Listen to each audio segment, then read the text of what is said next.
இந்த வீடியோல நம்ம என்ன பார்க்க போறோம் அப்படின்னா பார்லிமெண்டரி டிவைசஸ் பத்தி பார்க்க போறோம். இந்த ஏரியால நிறைய கொஸ்டின்ஸ் ரிப்பீட்டடா கேட்டுக்கிட்டே இருக்காங்க. அதுவும் நம்ம என்னன்றத நான் அந்த கோர்ஸ் சொல்றேன். ஓகே, ஃபர்ஸ்ட் நம்ம என்ன பண்றோம் அப்படின்னா சம்மனிங் அப்படின்னா என்னன்னு தெரிஞ்சுக்கிறோம். இப்போ சம்மன், இப்போ நியூஸ்ல எல்லாம் பார்ப்பீங்க, இடி இன்னார சம்மன் பண்ணாங்க, இப்படி ஒரு சஸ்பெக்ட சம்மன் பண்ணாங்க. சம்மன் அப்படின்னா சிம்பிளா கூப்பிடுறது, வாங்க அப்படின்னு சொல்லி, வாங்க நாங்க உங்களை விசாரிக்கணும். அது மாதிரி சம்மனிங், இப்போ பார்லிமெண்ட்ல இருக்க எம்பிஸை சம்மன் பண்றது யார் பண்ணுவான்னு கேட்டீங்கன்னா பிரசிடென்ட் பண்ணுவாரு. எதற்கு சம்மன் பண்ணுவாங்கன்னா, வாங்க இந்த செஷன் நடக்க போகுது அப்படின்னு சொல்லி, செஷன் லீவ்ல இருக்கும்போது என்ன பண்ணுவாங்கன்னா, வாங்க இந்த செஷன் வின்டர் செஷன் நடக்க போகுது, பட்ஜெட் செஷன் நடக்க போகுதுன்னு அதற்கு முன்னாடி, செஷனுக்கு முன்னாடி பிரசிடென்ட் தான் கூப்பிடுவாரு. சம்மனிங்னா ஸ்டார்டிங். இதை எம்பிஸ் யார் கூப்பிடுவாங்கன்னா பிரசிடென்ட் தான் கூப்பிடுவாரு. வருஷத்துக்கு எத்தனை தடவை சம்மன் பண்ணுவாங்க அப்படின்னு பாத்தீங்கன்னா அட்லீஸ்ட் 2 தடவை. விச் மீன்ஸ் அட்லீஸ்ட் 2 செஷன் ஆச்சு நடக்கணும் அப்படிங்கிறது தான் நம்மளுடைய கான்ஸ்டிடியூஷன்ல சொல்லப்பட்டிருக்க விஷயம். ஆர்டிகிள் 85ல ஒரு இயருக்கு அட்லீஸ்ட் 2 செஷன் ஆச்சு நடக்கணும் அப்படிங்கிறது.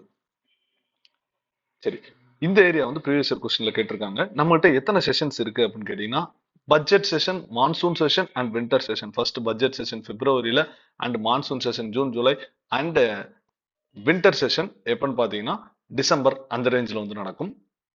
இந்த செஷன்ஸ்க்கு நடுவில் இருக்க டைமுக்கு பேர் பிரேக், ரெசஸ் அப்படின்னு சொல்லுவாங்க. சிம்பிளா சொல்ல போனா பாட்டம் லைன் என்னன்னு பாத்தீங்கன்னா, president will summon and president will prorogue. Prorogue அப்படின்னா சம்மனுக்கு அப்படி ஆப்போசிட். ப்ரோரோகேஷன் அப்படின்றால் எண்டிங். இது யார் பண்ணுவா? இந்த செஷன் முடிஞ்சு நீங்க போலாம் அப்படின்னு சொல்லிட்டு யார் பண்ணுவா அப்படின்னு பாத்தீங்கன்னா பிரசிடென்ட் தான் பண்ணுவாரு. பிரசிடென்ட் தான் ஸ்டார்டிங் அண்ட் எண்டிங் ரெண்டுமே என்ன பண்ணுவாரு அப்படின்னு பாத்தீங்கன்னா பிரசிடென்ட் தான் பண்ணுவாரு. Which means summoning and prorogation. சரி, அடுத்தது செஷனுக்கு உள்ள வந்துட்டோம். உள்ள என்னென்ன பார்க்க போறோம் அப்படின்னு பாத்தீங்கன்னா அட்ஜர்ன்மெண்ட். இப்போ ஸ்பீக்கர் தான், செஷன் ஆரம்பிச்சிருச்சுன்னா ஒரு பிரிசைடிங் ஆபீசர் தான் அந்த அந்த ஹவுஸ் உடைய தலைவர். விச் மீன்ஸ் லோக்சபாக்கு ஸ்பீக்கர் அண்ட் ராஜ்யசபாக்கு சேர்மன். இவர் என்ன பண்ணுவாருன்னு பாத்தீங்கன்னா அட்ஜர்ன்மெண்ட் பண்ணுவார். இன்னைக்கு ஒரு செஷன் நடந்துருச்சு. ஃபார் எக்ஸாம்பிள் இன்னைக்கு மண்டேன்னு வச்சுக்கோங்களேன், காலையில இருந்து லஞ்ச் வரையும் ஒரு செஷன் நடக்குது.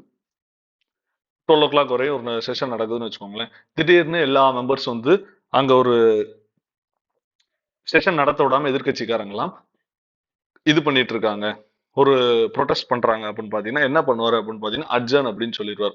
House is adjourn till evening அப்படின்னு சொல்லிடுவார்.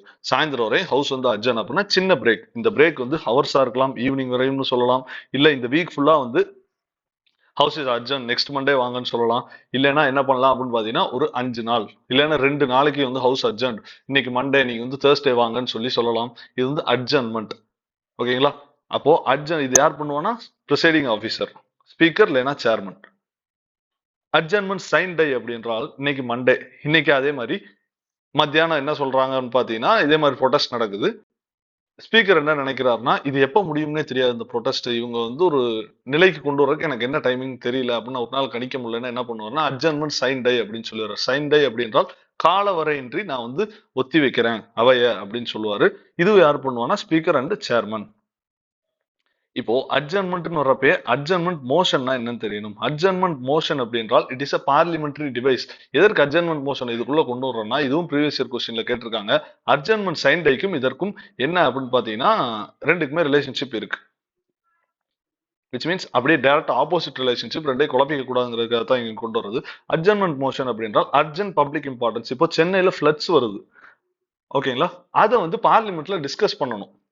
அது என்ன பண்ணுவாங்க அப்படின்னா அட்ஜர்ன்மெண்ட் மோஷன் ஒன்று கொண்டு திடீர்னு இப்போ ஃபிளட்ஸ் வருது, அந்த வீக்கே யூபிஎஸ்சி எக்ஸாம் வருது, இந்தியா முழுக்க நடக்கிற எக்ஸாம், சென்னை மக்கள் எழுத முடியாது, சென்னை கேண்டிடேட்ஸ். அப்படிங்கும் போது என்ன பண்ணுவாங்க அப்படின்னு பாத்தீங்கன்னா இங்க இருக்க எம்பிஸ் எல்லாம் அட்ஜர்ன்மெண்ட் மோஷன் ஒன்று கொண்டு இது ரொம்ப அர்ஜென்ட் பப்ளிக் இம்பார்ட்டன்ஸ் உடைய இது, ப்ளீஸ் இதை டிஸ்கஸ் பண்ணுங்க அப்படின்னு சொல்லிட்டு இந்த விஷயத்த கொண்டு வருவாங்க. சரி, இப்போ டிசல்யூஷன் அப்படின்றா என்னன்னு பார்ப்போம். டிசல்யூஷன் அப்படின்றால் the ultimate end. Ultimate end அப்படின்னா இப்போ ஒரு அவை இருக்கு, பிரைம் மினிஸ்டர் போய் என்ன சொல்றாங்க அப்படின்னு பாத்தீங்கன்னா சரி, ஃபர்ஸ்ட் ஆட்டோமேட்டிக் டிசல்யூஷன் 2019ல மேல எலெக்ஷன் நடத்தப்பட்டு 17வது லோக்சபா எலெக்ட் பண்ணப்படுது. 17வது Lok Sabha may, which means March 2019ல இருந்து 2024 வரை அதோடைய 5 years தான் அதோடைய பீரியட். அந்த 5 இயர்ஸ் முடிஞ்ச உடனே ஆட்டோமேட்டிக்கா என்ன ஆகும்னா லோக்சபா டிசால்வ் ஆயிரும், அந்த டீம் கலைஞ்சு போயிடும். விச் மீன்ஸ் எலெக்ஷன் நீங்க நடத்தணும் அப்படின்றது பொருள்.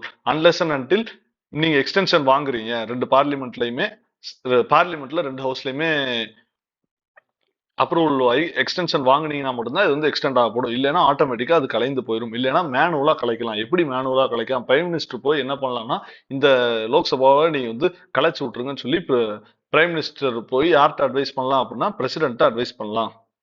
இது கலைச்சா ரிவர்சிபிளா அப்படின்னு கேட்டா no, it is not reversible. திருப்பி நீங்க வந்து கொண்டு வர முடியாது. கலைச்சா கலைச்சதுதான். This action is irreversible. சரி, அப்போ பில்லுகள்லாம் என்ன ஆகும்? பில்லு உள்ள இருக்க பில் மசோதாக்களுக்கு என்ன நடக்கும் கேட்டீங்கன்னா, ஃபர்ஸ்ட் இதெல்லாம் லேப்ஸ் ஆகும் அப்படின்னு கேட்டீங்கன்னா, லோக்சபால ஒரு மசோதாவை இன்ட்ரடியூஸ் பண்றாங்க, ராஜ்யசபால பெண்டிங்ல இருக்கு, ஓகேங்களா? அப்படின்றால் அந்த பில் லேப்ஸ் ஆயிரும். புது லோக்சபா வந்து திருப்பி புதுசா தான் கொண்டு வரணும் அதே மசோதாவை. இப்போ வைல்ட் லைஃப் ப்ரொடெக்ஷன் ஆக்டுக்கு ஒரு மசோதா கொண்டு வராங்க, அதை அமெண்ட்மெண்ட் பண்ண 2024ல மார்ச்ல கடைசி நாள் அன்னைக்கு கொண்டு வர்றாங்கன்னு வச்சுக்கோங்களேன். லோக்சபா கடைசி நாள்ல அவசரமா பாஸ் பண்ணிடுறாங்க, ஓகேங்களா? ராஜ்யசபால பெண்டிங்ல இருக்கு. அன்னைக்கு மத்தியானம் போய் அன்னைக்கு ஈவினிங்கோட அந்த அவை கலைக்கப்படுது. 17th லோக்சபா கலைக்கப்படுதுன்னா இந்த பில்ல மறுபடியும் 18th லோக்சபா வந்து புதுசா தான் இந்த பில்ல கொண்டு வரணும். அதே மாதிரி லோக்சபாலேயே பெண்டிங்கா இருக்கு அந்த பில். இதே கேஸ் தான். கடைசி நாளாகிய லோக்சபா அந்த ஒர்க்கிங் டேல என்ன பண்றாங்கன்னா, அந்த 17th லோக்சபால கடைசி நேரத்துல ஒரு வைல்ட் லைஃப் ப்ரொடெக்ஷன் பில் கொண்டு வர்றாங்க. அன்னைக்கு பாஸ் ஆகல, பெண்டிங்ல இருக்கு, ஓகேங்களா? பெண்டிங்ல இருக்கு. ஃபர்ஸ்ட் ஹவுஸே லோக்சபா தான் அப்படின்றால், அப்படி என்றாலும் அது லேப்ஸ் ஆயிரும். அடுத்த லோக்சபா வந்து புதுசா தான் கொண்டு வரணும். இன்னொன்னு, எப்பப்ப லேப்ஸ் ஆகாது? ஜாயிண்ட் சிட்டிங் ஆஃப் பார்லிமெண்ட்ல டிஸ்கஸ் பண்ணப்பட்டு இருக்க பில் என்ன ஆகுது? ஜாயிண்ட் சிட்டிங் ஓகே சொல்லிட்டாங்க அப்படின்னா அது லேப்ஸ் ஆகாது. அதே மாதிரி இன்னொன்னு, ராஜ்யசபால பெண்டிங்ல இருக்கு, லோக்சபாக்கே வரல அப்படின்றால் அது லேப்ஸ் ஆகாது. ஏன் அப்படின்னா ராஜ்யசபா டிஸ்கஸ் பண்ணி அடுத்த லோக்சபா வரும்போது தான் ஃப்ரெஷ்ஷா தான் லோக்சபாக்கே அந்த பில் வரும். சோ பிரச்சனையே கிடையாது. அதே மாதிரி ராஜ்யசபாவும் பாஸ் பண்ணிருச்சு, லோக்சபாவும் பாஸ் பண்ணிருச்சு அப்படி என்றால் பிரசிடென்ட் டேபிளுக்கு போயிடும். அங்க போனாலும் இந்த பில் வந்து லேப்ஸ் ஆகாது. ஏன் அப்படின்னா புது லோக்சபா வந்து என்ன பண்ணிடுவாங்கன்னா, அந்த எக்ஸிகியூட்டிவ் வந்து பிரசிடென்ட்ட சொல்லிடுவாங்க, இதை ஓகே இதுக்கு அப்ரூவ் பண்ணுங்க இல்ல டிஸ்அப்ரூவ் பண்ணுங்க அப்படின்னு சொல்லிட்டு. அதே மாதிரி பிரசிடென்ட் வந்து ரீகன்சிடர் பண்ணுங்கன்னு சொல்லி லோக்சபாவுக்கு ராஜ்யசபாவுக்கு அனுப்பிச்சு விட்டுருக்காரு அப்படின்னா இது வந்து இப்ப மறுபடியும் அவங்க ஃப்ரெஷ்ஷா ரீகன்சிடர் பண்ணுவாங்க. சோ இது லேப்ஸ் ஆகாது. ஃபர்ஸ்ட் ஜாயிண்ட் சிட்டிங்ல டிசைட் ஜாயிண்ட் சிட்டிங் கூப்பிட்டு அந்த பில்லை பத்தி டிஸ்கஸ் பண்ணிருக்காங்க அப்படின்னா இன்னும் டெசிஷன் எடுக்கல, சோ பாஸ் ஆகாது. அண்ட் அதர் கண்டிஷன்ஸ் இப்ப சொன்னதுதான், சரிங்களா? அடுத்து முக்கியமானது கோரம். கோரம்னா என்ன அப்படின்னு பாத்தீங்கன்னா, நம்மளுடைய லோக்சபாவுடைய கோரம் 55, which means 552ல 10%. அதே மாதிரி 250ல 10%, 25, which means மினிமம் ஸ்ட்ரென்த் வேண்டும். ஒரு பஸ் அப்படின்னா நீங்க போகணும்னா, இப்போ நீங்க வந்து சென்னையில இருந்து பெங்களூர் போறீங்கன்னு வச்சுக்கோங்களேன். ஒரு பஸ்க்கு கெப்பாசிட்டி 50 பேர். அந்த டிரைவர் என்ன சொல்றாரு அப்படின்னா, இல்லைங்க நான் வந்து மினிமம் 5 பேர் இருந்தாலும் இந்த பஸ் எடுப்பேன், அப்பதான் எனக்கு கட்டுப்படி ஆகும் அப்படின்றாருல. Which means he is asking for quorum, minimum strength வேணும் எனக்கு அப்படின்னு. அதே மாதிரிதான் ஒரு பார்லிமெண்ட் ரன் பண்றதுக்கு மினிமம் ஸ்ட்ரென்த் வேணும். Which which means 10% of the strength including the presiding officer. இதை வந்து ப்ரீவியஸ் கொஸ்டின்ல கேட்டிருக்காங்க. 1/10 இருந்தாதான், அந்த கோரம் இருந்தாதான் நீங்க வந்து என்ன பண்ண முடியும் அப்படின்னா இந்த பார்லிமெண்ட்டை ரன்னே பண்ண முடியும், எய்தர் லோக்சபா ஆர் ராஜ்யசபா. இதுதான் quorum. Okay guys, thank you. We'll see you in the next video.